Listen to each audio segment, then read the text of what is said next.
Hello everyone, welcome back to our channel Moni's kitchen vlog. అసలు matter ఏంటో చెప్పే ముందు నా వీడియోస్ ఎవరైనా ఫస్ట్ టైం చూస్తుంటే మేక్ షూర్ టు సబ్స్క్రైబ్.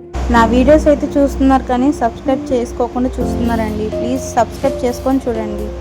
చూసేటప్పుడు ఎక్కడ స్కిప్ చేయకుండా చూడండి, అప్పుడే పార్ట్ టు పార్ట్ మీకు అర్థమవుతుంది. సరే నాకు అర్థమైంది, లేట్ చేయకుండా వీడియోలోకి వెళ్ళిపోదాం, వచ్చేయండి. నేను చేయబోయే రెసిపీ వచ్చేసి చామదుంపలు అండి. ఇవైతే చాలా రేర్, నాకు ఇక్కడ చెన్నైలో అయితే చాలా తక్కువ దొరకడం. మీకు కన్నా దొరికితే ఇలా ఒకసారి ట్రై చేయండి. మీలో ఎంతమందికి చామదుంపలు అంటే ఇష్టం? ప్రాసెస్ అయితే చాలా సింపుల్ అండి. ముందుగా దుంపల్ని వేయించుకొని పెట్టుకోవాలి. స్టవ్ ఆన్ చేసి స్టవ్ మీద కడాయి పెట్టి కడాయిలో ఆయిల్ పోసుకొని ఆయిల్ హీట్ అయ్యాక తాలింపు గింజల్ని కరివేపాకు రమ్మల్ని వేసుకోవాలి. ముందుగా కట్ చేసి పెట్టుకున్న ఉల్లిపాయల ముక్కల్ని కూడా వేసుకొని వేయించుకోవాలి. ఇప్పుడు అందులోనే రుచికి తగ్గ సాల్ట్ పసుపు వేసుకోవాలి. 1 స్పూన్ అల్లం వెల్లుల్లి పేస్ట్ని కూడా వేసుకొని ఫ్రై చేసుకోవాలి. ముందుగా వేయించి కట్ చేసి పెట్టుకున్న ముక్కల్ని కూడా వేసుకోవాలి. ముక్కలన్నిటికీ పేస్ట్ వాసన పట్టేలాగా కలుపుకోవాలి. ఇప్పుడు అందులోనే కొంచెం వాటర్ పోసుకొని మూత పెట్టుకొని మగ్గ పెట్టుకుందాం.